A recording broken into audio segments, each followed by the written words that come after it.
no es otra cosa que todas estas herramientas que nosotros poseemos, toda esta información que nosotros hemos vertido para la correcta, pensemos, aplicación o progresión de una metodología de trabajo en marco de nuestras actividades artísticas. Escuchamos que en muchas ocasiones, ¿no? Mencionamos que de pronto hay un artista determinado, dice que tiene una metodología, ¿no? Y entonces se habla mucho de la metodología, porque yo tengo una metodología de trabajo.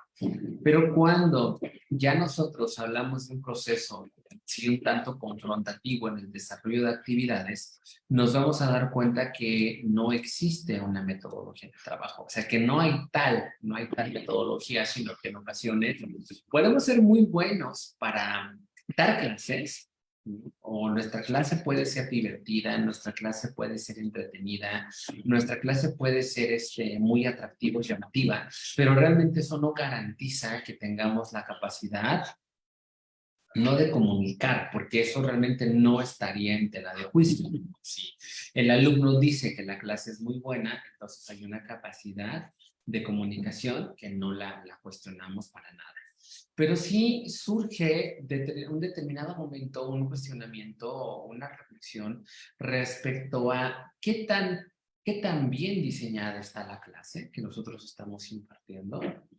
¿Qué tan bien, vamos a decir, o qué tan de manera correcta o adecuada o claro está el contenido? Si hay un objetivo de aprendizaje, ¿no?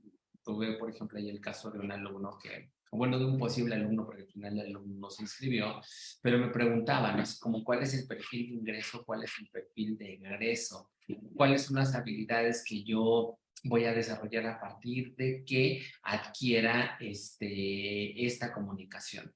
Y entonces decía que cuando de pronto nosotros nos estamos enfrentando a estos procesos específicos de compartir nuestro conocimiento, caemos en cuenta, o de pronto el mismo artista cae en cuenta que realmente no tiene una metodología de enseñanza, ni tampoco tiene una metodología de aprendizaje. Entonces, una cosa, repito, es como esta cuestión de, pues voy a poner así un montón de actividades, ¿no? Y voy a hacer como que la clase es muy divertida, muy atractiva. A lo mejor las personas sí se van a sentir identificadas con parte del discurso, ¿no? Puede ser los llamativo, pero realmente qué tan bien ordenado está el contenido, ¿va? Y luego junto con el hecho de que el contenido esté ordenado, ¿cuál es el mecanismo de evaluación? ¿Cómo se va a evaluar el procedimiento? Perdón, ¿cómo se va a evaluar el que efectivamente se haya logrado el objetivo que se planteó desde el inicio? El aspecto, la instrumentación didáctica no solamente guarda relación respecto a lo que nosotros estamos denominando como nuestra metodología, como decir, oh, yo tengo mi metodología, sino también con el hecho de poder formar a nuevos, vamos a decir, personas o allegados a esta metodología de trabajo y finalmente formar públicos. Hay una cuestión ahí bien interesante porque habitualmente se piensa que la formación de públicos es pasar del micrófono al público para que el público dé su opinión o pregunte al micrófono abierto acerca de tal suceso que aconteció en el escenario. Por ahí no tenemos formación de públicos. Se dice, ¿no? De pronto se afirma, es que es un mecanismo de formación de públicos porque lo vamos a encuestar. Estás evaluando, pero no estás formando al público. Por formar el público implicaría desarrollar una serie de contenidos y elementos que vamos a ver a continuación. Dicho lo anterior, importante tener claro que uno, si yo me precio de tener una metodología, idealmente esa metodología necesitaría yo confrontarla, requeriría yo confrontarla. Hablamos de la palabra método, ¿no? Toda esta serie de pasos a seguir para llegar a un resultado específico. Hablamos de los métodos de investigación, por ejemplo. Pero entonces, ¿realmente tengo o no tengo una metodología? ¿Puedo tener una metodología empírica? Un modo. Eso sería un modo de hacer las cosas. ¿Qué es lo que va a marcar la diferencia? La secuenciación, la sistematización. El planteamiento, una hipótesis, una serie de pasos a seguir, el objeto de estudio y posteriormente el diseño de indicadores. ¿Cómo vas a evaluar? Eso ya sería la metodología. Lo otro es un modo, el modo de hacer las cosas. Y no tendremos un problema respecto a hacer un modo, sino que el cuestionamiento viene cuando vemos que no está creciendo el negocio, no está creciendo el ámbito, cuando no está creciendo la propuesta artística, ¿me explico? Tenemos centenares de ejemplos de escuelas, de academias, de casas de cultura que salen a la venta en sus propuestas, tienen una determinada captación de alumnado y luego entramos en agotamiento, ¿no? Es decir, este público estacional respondió a la novedad.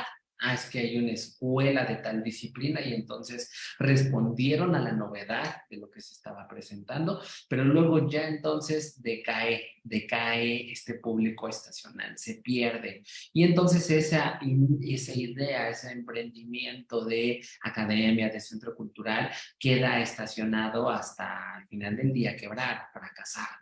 ¿Por qué? Porque ahí no hubo como tal un método. Cuando el alumno no recibe una retroalimentación de su proceso, se siente profundamente frustrado y es cuando comenzamos a preguntarnos, ¿qué sentido tiene que yo haga esto? O cuando el padre de familia se pregunta, ¿qué sentido tiene que yo lleve a mi hijo, a mi hija que tome estas clases si al final del día es más caro en comparación a la casa de cultura? Si al final del día todo termina en que solo hagan una presentación a público, y si al final del día yo voy a tener que comprar uniformes, pues entonces prefiero lo que no lo pago en colegiatura, lo pago en uniformes. Y desde nuestra perspectiva pensaríamos, ay, es que mi clase no es de otro nivel. Sí, tu clase es de otro nivel, pero no le estás expidiendo un documento con un registro, con un certificado. ¿Me explico? En los casos todavía más agresivos del ámbito de la cultura, es como esta cosa de que te medio enseño, pero no quiero que aprendas, porque entonces el día de mañana te puedes compartir en mi competencia. Fíjate qué delicado, pero encontramos de pronto, ¿no? Esta especie de ego solar en el docente que no quiere que el alumno lo supere. Es una cosa bien complicada, pero que sigue vigente en la formación de las artes escénicas. He ahí la explicación de por qué la violencia que predomina actualmente en el ámbito cultural. Es algo que está presente, es algo que está vigente, desafortunadamente todavía. Yo me acuerdo, ¿no? David Salmon diciéndonos, es que eres un pendejo. Y entonces, claro, ¿no? De pronto dices, sí, pues mi maestra de dirección escénica me repite continuamente que soy un pendejo y entonces el día de mañana ya no soy la competencia de mi maestro. ¿Te das cuenta? ¿Cuántos casos de violencia hemos escuchado en el ámbito de la danza? Donde desafortunadamente esta comunidad artística que a mi percepción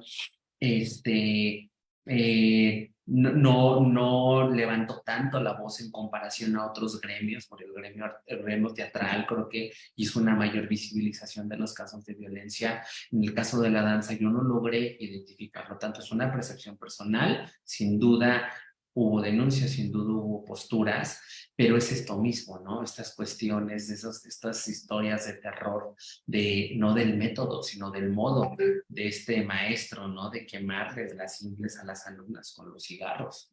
Entonces, estas ideas cerradas de modos y luego modos violentos de educar en el aula, no los llevamos a la producción artística.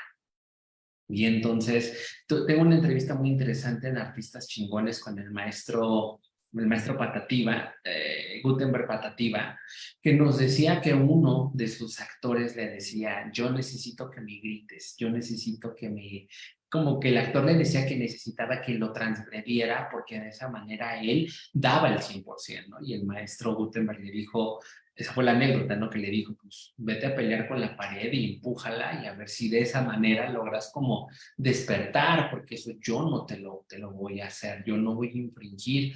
Entonces es esto, ¿no? La diferencia entre el método y el modo. El modo generalmente está lleno de todas estas preconcepciones, está lleno de prejuicios, el modo está lleno generalmente de violencia, el modo también tiene que ver con cuestiones de concepción, de arraigo, de usos, costumbres y tradiciones. Estos anécdotas de actores de Ludwig Margules rompiendo carros, anécdotas de alumnos de Héctor Mendoza rompiéndose las muñecas, azotándose porque habían fracasado ante el maestro.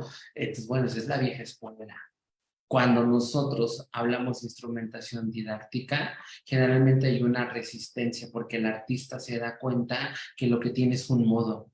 Tenga o no tenga una licenciatura, ¿eh? Eso es bien importante. Esto no tiene que ver con los grados académicos. El artista que se asume, se vive artista y que puede proceder profesionalmente como artista, el día que lo confrontas con la instrumentación didáctica, descubre que realmente solo tiene un modo, tiene una manera generalmente guiada a partir de la violencia. El secreto de la instrumentación didáctica no es un secreto, son herramientas muy concretas que la teoría lo establece, pero que las vamos a revisar a continuación, para que en función de eso puedas de manera mucho más estratégica, de manera mucho más estratégica, plantear no solamente herramientas que te ayuden a vender tus propuestas artísticas, que también puedas responder cuando el FONCA o el Centro Cultural del Bosque o el Helénico o el Circuito o el que sea, cuando te pregunta el FIARTES, cuando te pregunta estrategias de formación de públicos, tú puedas responder a partir de una metodología.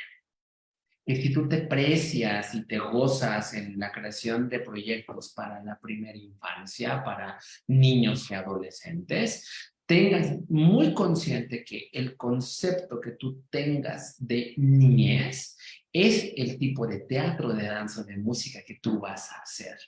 Ahí tenemos también cómo sigue predominando en la producción artística para la infancia los modos, ¿no? Es decir, hay muchas compañías que no logran desplazar el producto o el servicio dirigido al público infantil porque producen desde el modo. Te recuerdo que el modo tiene que ver más con una concepción cultural del uso y de la costumbre. Aquí, del otro lado, está la instrumentación didáctica. Entonces, tenemos este ejemplo de compañía artística dirigida a público infantil que desde el modo está tratando de producir proyectos infantiles. Y entonces, si estos miembros de esta compañía consideran que los niños son tontos, o sea, si tu concepto de niñez es que la niñez es carente de habilidad o de inteligencia, entonces vas a hacer obras de teatro donde les hables así a los niños, porque los niños son tontos. En cambio, si por ejemplo tienes una concepción, vámonos a la escolástica, ¿no? A la época medieval, donde se consideraba que el niño era sinónimo de pecado, ¿no? El niño como un ser que tiene maldad en su interior.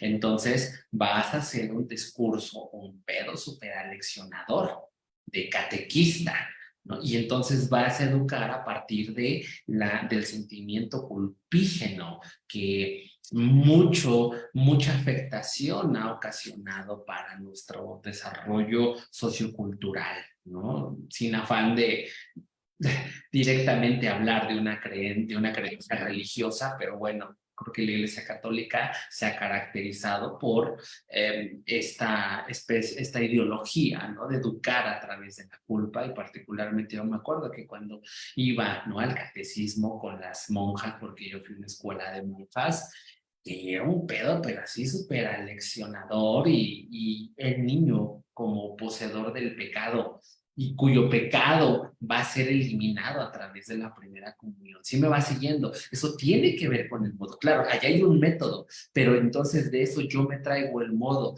y entonces ese modo hago obras de teatro, proyectos artísticos así súper aleccionadores, muy alineados a valores, que estoy en contra de los valores, por supuesto, pero valores desde qué perspectiva. ¿Queda claro? Entonces, cuando eso lo confrontan a la instrumentación didáctica, porque ¿qué pasa? Desde este modo y desde esta concepción, en tanto que estoy educando a partir de valores de una religión, pues no hay un cuestionamiento. ¿Y el indicador cuál es? La obra o el milagro en la vida del espectador infantil que lo va a ver, ¿no? Cuando hablamos de instrumentación didáctica, entonces tenemos una perspectiva diferente, porque entonces vamos a diseñar indicadores. ¿Cómo vamos nosotros a garantizar que efectivamente el mensaje va a llegar al niño? Pero ¿cómo lo vamos a evaluar? Entonces ahí ya no estás en el modo, ya estás en la instrumentación didáctica. Y esta es la importancia. Vamos a revisar la teoría y posterior a revisar la teoría vamos a hacer análisis de casos de compañías que si bien es cierto, pudiera estar en cuestionamiento la calidad artística pudiera o no estar, porque aquí esta no es una clase de estética, estamos haciendo un análisis desde la perspectiva, sí, sociológica, orientada al marketing, que nos lleva a la consecución de recursos para vender lo que hacemos. Y vamos a revisar ejemplos de compañías que, si bien es cierto, pudiéramos de pronto nosotros decir, híjole, a lo mejor como que no me convence, creo que no, como que está tan bueno, se sustentan en métodos. Y ese creo que sería, eso creo que sería muy importante. Me despido de la comunidad artística que hoy se echó el chisme de esta tarde, que anduvieron por aquí echando ojo, ya vi que hay varios. Saludos a toda la gente que nos sigue en el canal de YouTube. Vamos a subirles unos videitos en el IG para que también nos puedan seguir nuestra comunidad de Instagram. Nada más que tenemos que editarlos porque de pronto se puede llegar a poner ahí como un poquito pesadillo, ¿va? Muchas gracias y me quedo con los alumnos en la modalidad VIP. Tengan un excelente